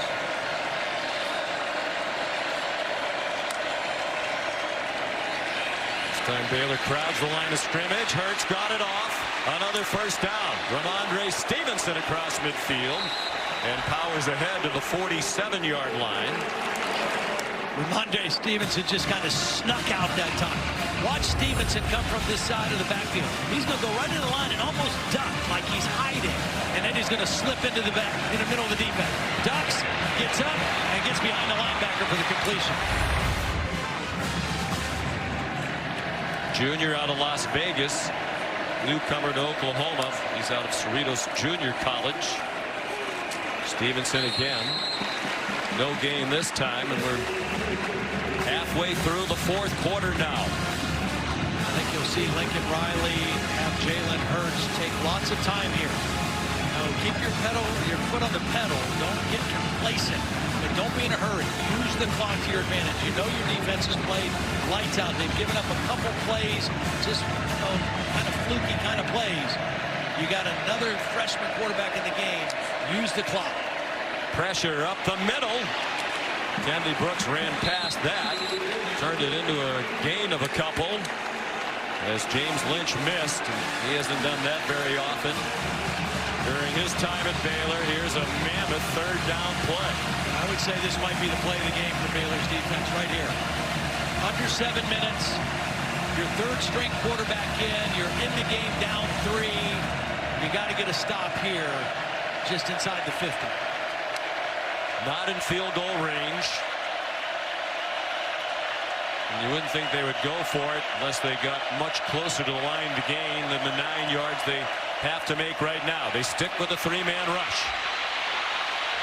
Hurts across the line, shoved out of bounds. A gain of a yard. It's 4th down, and Lincoln Riley has a decision to make. Oh, you got to punt the football, Sean. Your defense has played lights out. I mean, you got to play complementary football right now. Pin them down and let your defense continue to win the game for you. Well, last year there was no way in this game we would have said lean on your defense when we talked about Oklahoma. What a turnaround.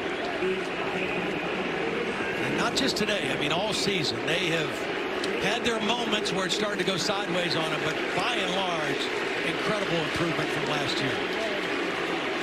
Leaves Munchau to punt.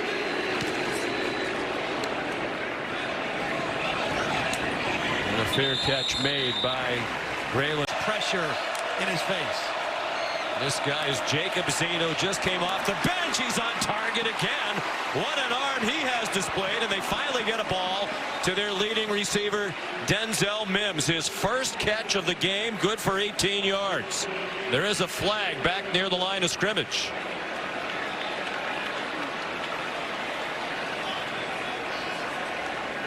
You know, they might call linemen downfield. Eligible downfield. Offense number 61. The 5-yard penalty. First down. Khalil Keith. It's an RPO, which means the line is blocking run, and the quarterback and receivers are adjusting the pass. Watch Khalil Keith. He's blocking run. He's going to get beyond 4 yards here. He's going to get all the way down the field here in the block, and the ball is thrown. That's an easy penalty to call and the correct call. That's the problem when you run RPOs. Those linemen, they're just doing their job. It's a gray area that has a lot of coaches annoyed, but there was nothing gray about that. He was way down the field. But what an arm Zeno has displayed. Matt Rule's very upset Baylor by that call, but that was the right call. No way! 5:45 to go. The Big 12 championship on the line. The officials the entire time. During that timeout, 1st and 15 from their own 5. True freshman Jacob Zeno just entered the game, showing off a strong arm, and he's on target again. It's Chris Platt all the way to the 10-yard line. Now, we had a hard time identifying him because he's usually number 14, but you can't have 2 14s in the game. Zeno's number 14, so Platt had to switch to 12. They did a great job faking the bubble screen. Platt looked like he was going to block and then turned upfield and showed the speed. Well-designed play during that timeout. And a big chunk play that the Baylor offense desperately needed. And how about the poise and the arm talent of Jacob Zeno? Every ball he has thrown has been a rocket on target. He threw an 81-yard touchdown. That's an 80-yard play. And they're in field goal range at the very least with 5 minutes to go. Treston Ebner stopped by Delarian Turner-Yell. The 81-yard touchdown was the longest play given up by Oklahoma since 2015. And now they come back with an 80-yard play. What a great design of the play. Excellent play call that time by Jeff Nixon, co-offensive coordinator. 4.5 to go. The winner of the Big 12 champion. And if Georgia loses tonight, very likely into the college football playoff. Treston Ebner, room outside. And a good tackle by Pat Fields at the 10-yard line. Wasn't a very good job by Nick Bonito, who had the game-saving interception in the game in Baylor a couple weeks ago. That time he did not set the edge of the defense, came inside and enabled Ebner to get outside very easily. I believe that was a mistake, him moving inside on that play instead of taking care of the edge of the defense. Playing without Brendan Radley-Hiles, starting defensive back. Of course, Baylor playing with its third-string quarterback. Already a legendary performance. This is the kind of performance you put your name in the books forever. On the run, he throws too high. looking for Chris Platt, who now has no name on his back. They try to roll the quarterback, get a little mesh, a little rub route. Good coverage that time by Turner Yell, I think, that was in there. So now Mayers, we talked about how this redshirt freshman's been clutch all year. He's 2 for 2 today. He's trying to tie it with a 28-yarder with 3.5 to go. Now it looks like it'll be 27 as they set up. Skyler Wetzel, the holder. The kick is good, right down the middle. Beautiful design. Noah Rauschenberg kicks off. Not the least bit overwhelmed by the circumstances. I mean, he has leaned back and fired. There's a flag down. You'd expect that to be a holding call based on the fact it was thrown by the umpire back toward the pit. Kennedy Brooks carried for 12. I think they're going to get R.J. Proctor with the hold, number 73, the left tackle.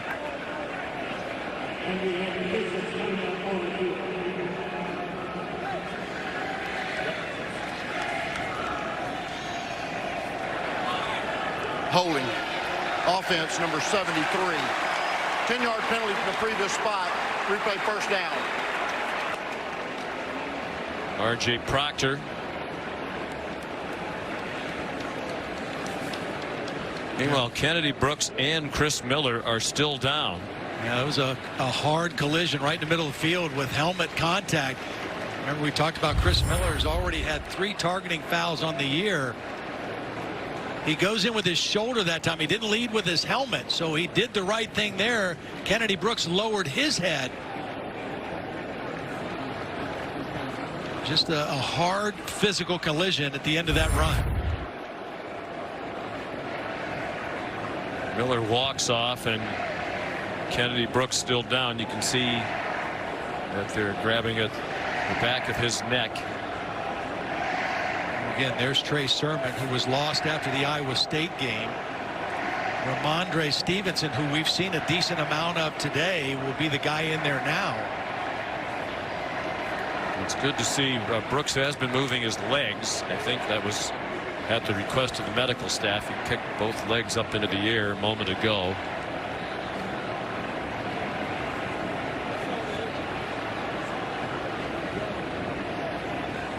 Looks like now they're ready to help him up. Thank goodness. Well, these are 2 physical football teams, especially defensively. You know, it's one of those deals where for years everybody said, well, they don't play any defense in the Big 12. Well, they're starting to play a little better defense. I mean, you've got Iowa State that plays good defense. These 2 teams are the 2 best in the league right now playing defense. So these are 2 very good defensive teams.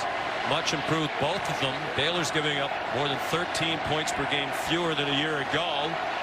That was the 4th biggest improvement in the country. We chronicled earlier Oklahoma's dramatic improvement. I mean, last year their offense was historically great, but the defense was so bad that the committee had to ponder leaving them out of the college football playoff because the defense was worst in the country against the pass.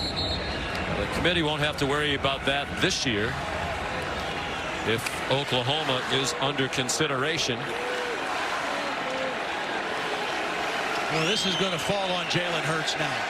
He's had magical moments in conference championship games like last year when he came off the bench, and this game is falling squarely on his shoulders right now. With 3:16 left in a tie ball game, this is what he came to Oklahoma for. Opportunity to do something like this. Win a championship and hopefully get his team into the college football playoff. Please set the game clock to 3:23. Number 3 on the defense was injured on the prior play. He had to leave. Set the clock to 3:23 and start it on my signal. And the reason Mike DeFee made that announcement is Chris Miller actually ran back onto the field, wanted to play this snap, but he has to come out. So if you're Baylor's defense now, you've got to handle the 1-2 punch of Oklahoma. You've got to get that guy on the ground and that guy on the ground. Hurts and Lamb. Andre Stevenson is the running back. Hurts flushed to his right. Throws on the run on target. CeeDee Lamb as you said, you can't lose him, Todd, and they did, almost to midfield. It's almost a by design quarterback leave the pocket against this three-man rush, because that's a long developing play. The quarterback rolls out, Lamb goes from one side of the field to the other and just gets behind the zone defense. When you only rush three and you have a quarterback like Hurts, if he gets outside and contained, you might get a problem, and that was a problem. 31-yard gain. Now back to the run with Ramondre Stevenson. Terrell Bernard drove him back. He's been a big part of Baylor's defensive success this year. Their leading tackler wasn't even a starter at middle linebacker, but Clay Johnston was injured. Bernard stepped in. He's been outstanding. Unbelievable. I mean, both guys had great years when they were playing. Both of them made second team all Big 12. Bernard came into the game tonight with 95 tackles, far and away the leading tackler on the team. Well, Johnston only played in 6 games. He's their 4th leading tackler still. Good rush. Hurts steps up away from it and gets ripped down from behind by James Lynch. Short of the first down. They're into Baylor territory at the 47. We're under 2 minutes to go in a tie game. Baylor and Oklahoma tied at 23 for the Big 12 championship. And should Georgia lose tonight, very likely the winner of this one will go to the college football playoff. This down and distance, Lincoln Riley's got a lot of options if he wants to run or throw. Burkich's long field goal is 50.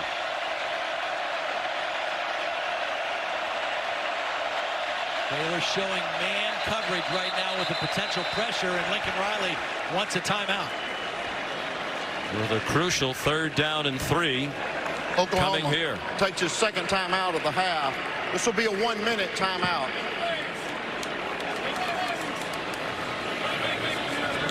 Well, it hasn't always been pretty. No. But it sure fun, has though. become exciting. Yeah. What Jacob Zeno has done in this game, to me, is the most remarkable thing. But how about this key 3rd down and 3 here? Where do they go? Well, I think they put the ball in Jalen Hurts' hands. I think they give him something where he has the option to throw if it's there and run if it's not there. I mean, he's their leader. He's their guy. He's got him to this point. And I think you keep it in his hands here. And you might even be thinking 2-down territory here with Jalen Hurts having it twice. Well, that would be risky near midfield. Jalen Hurts making history. Oklahoma now with 1 timeout left. Baylor has 2. Jalen, the first player ever to start at quarterback in a conference championship game for 2 different schools. Did it, of course, for Alabama a couple of years ago. Came off the bench to win it for them. Last year in the SEC game against Georgia, when Tua Tagovailoa got hurt in the 4th quarter, they were down by a touchdown. Will he have more late game heroics here to lead Oklahoma to victory? Again, you know, when Baylor has rushed 3, they've been able to collapse the pocket, but they haven't been able to keep Jalen Hurts in the pocket. I'd be curious to see if Phil Snow wants to bring some extra defenders on this 3rd down play to pressure Hurts. Stevenson remains the featured back. Jeremiah Hall in there as well, number 27. They rush more people. Hurts in retreat, sets himself and fires, and it's C.D. Lamb. Oh, they're waving it off here. Oh, the back judge comes in. All the other officials were saying catch. On the field is an incomplete pass. 4th down.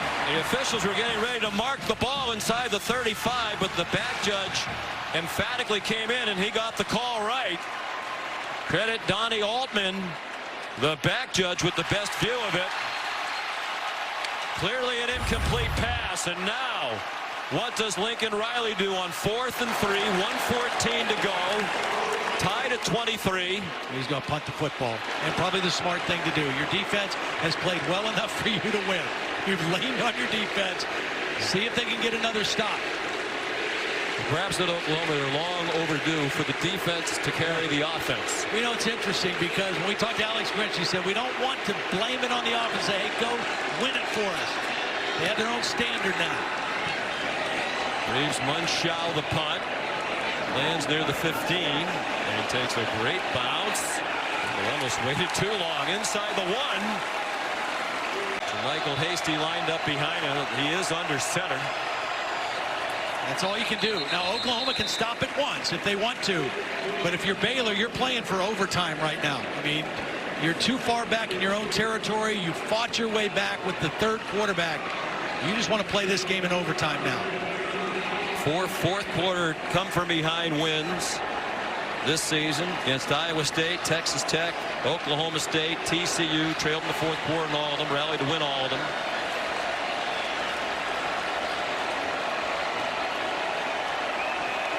They were down 20-13 entering this fourth quarter. Get down. Zeno again. I mean, so many of these quarterbacks now come out of high school with these spread offenses. Right. They're never under center. A lot of times they arrive at college, they have to be taught how to take the snap from center. Neither team's going to stop it. And this Dr. Pepper Big 12 championship game with so much at stake, including the possibility of a spot in the college football playoff, will go to overtime. Quarterback playing in his conference championship with his second team, and we have a true freshman playing in his first ever. It'll be the veteran Hurts. Seems like he's been in the spotlight in college football forever, unlike Jake Zeno, who just emerged out of literally nowhere. There's a face mask as C.D. Lamb caught the pass and then got spun around. Yeah, just trying to get it a little bit on that tunnel screen, bring him back inside with blockers. Foul, face mask, defense number 38. Half the distance to go from the end of the run. Automatic first down. Jordan Williams, one of the captains, one of the guys who made that call on the heads on the coin. Clearly face mask. Never let go of it. And a big break right away for Oklahoma. Jordan Williams, one of many seniors and fifth-year seniors who were here through the difficulty. They all had the opportunity to leave, go someplace else. Some did. Some stuck with Matt Rule. They said they believed what he was preaching. And boy, did what he promised turn out to be true. Playing for a Big 12 championship right now. On 1st and 10, Jalen Hurts inside the 10. Powerful run. We talked to Terrell Bernard yesterday, the linebacker who played against Jalen Hurts in high school. He said he was tough to tackle in high school, and he's only gotten stronger since. Well, he was such a known weightlifter in high school, power lifter, also a state champion in powerlifting, and he's continued that in college. Just so powerfully built, particularly in his lower body, and you see that in that leg drive on a play like that. One of the great winners in college football history. 37-3 combined as a starting quarterback at Alabama and Oklahoma, with excellent casts around him, obviously. Ramondre Stevenson, a touchdown for Oklahoma.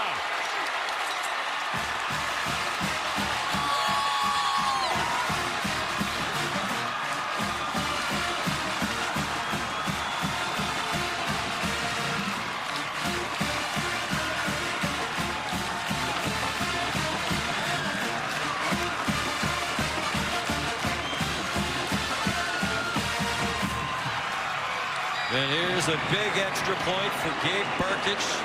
Todd said both kickers have been clutch today, both 3 for 3 in field goals, and they've made all the extra points. And Burkich still hasn't missed a kick, field goal or PAT all year. This is the bread and butter play for Oklahoma. It's the counter trap. They pull the guard and the tackle Swenson. One guy kicks out, the other guy leads through.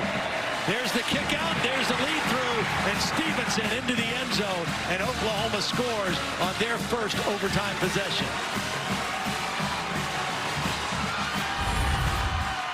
So it's a 7-point lead. Baylor will need a touchdown. All right, Kevin, thank you. Jacob Zeno, true freshman, under pressure, and throws it away wisely with 2 men right in his face, including big Neville Gallimore. Yeah, Gallimore just whipped the center on that play. Sam Tecklenburg, number 52, the center, got whipped right away. So Alex Grinch, in a situation like this, you know you have the 7 points. The worst they can do is tie you. Right, be aggressive. True freshman quarterback in the game. Wouldn't you keep coming after him as they did there? Go after him. Motley's done a great job on Mims all night. I say bring extra people and see what the quarterback can do. Mims, top of your screen, 61 catches this year, none today. One of the best receivers in Baylor history. Had one catch and was called back by a penalty. Zeno flushed again, chased by Ronnie Perkins, throws incomplete near sideline. Intended for Tyquan Thornton. Well, they only rushed 4. They dropped into zone again. I mean, this has been a change. At the end of the game in Waco, they played zone on 2 particular plays in a row. The last 2 plays. The last one was an interception. Let's see what Alex Rich dials up here on 3rd and 10. Showing zone again. Most of the fans here at AT&T Stadium on their feet. Sizable Oklahoma contingent making a lot of noise, trying to make it tough for Jacob Zeno. Under pressure again and planted back at the 35-yard line. Nick Benito, Jalen Redmond leading the way for the Sooners. Well, watch Benito. He's a linebacker lined up right here. He's just going to come right inside the left tackle. Just beats Connor Galvin right off the snap and right up the middle. And Redmond there to finish it off. But when that pressure comes right up into your lap, there's not much a quarterback can do. So Baylor using its 1 timeout for the overtime.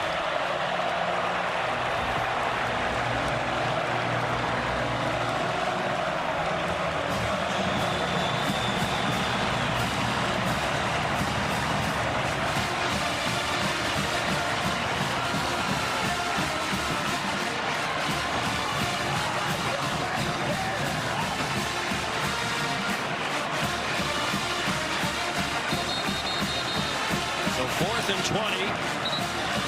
They continue to bring the heat after Jacob Zeno, who's demonstrated when he has time, he can be as accurate and strong-armed as just about any quarterback you'd see. They've had a magical season. They've had an unbelievable turnaround in just a couple of years.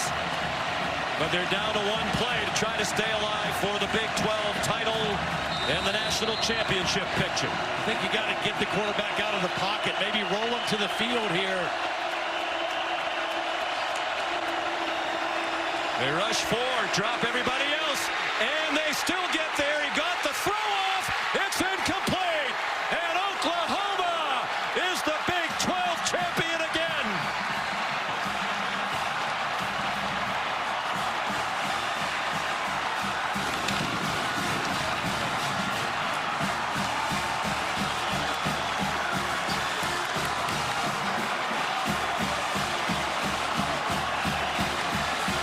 Their 5th straight conference championship. Clemson will have a chance to match that in the ACC tonight against Virginia. And Jalen Hurts almost certainly tied heading back to the college football playoff, this time as a member of the Oklahoma Sooners if Georgia loses tonight, the team he dealt defeat to in the SEC championship game 1 year ago. Lincoln Riley, if that's the case, is going back to the college football playoff, this time with a defense. For sure. Yeah, the defense really was the biggest factor in them winning the game today, especially at the end when they overwhelmed Baylor. Here's Holly. Well, Lincoln Riley right down to the wire. How did your defense save the day? Guts, man. They played like they have the majority this year. There's great defense being played at the University of Oklahoma right now. Man, I'm proud of those guys, the coaches, all our guys, man. We hung in there, didn't play our best. We beat a damn good team here today, and we're the champs. It was hard, Lincoln. I see the emotion in your face. How difficult was this win today? It's what it should be. This league's been great all year. Baylor's has a heck of a team. They're easily one of the best teams in the country. It was a great battle. We had 2 great battles with them. Hats off to Coach Roland and Baylor. I love you, Coach. You've had a special quarterback in Jalen Hurts. Jalen. I don't care about that, bro. What's up, bro? Good stuff, man.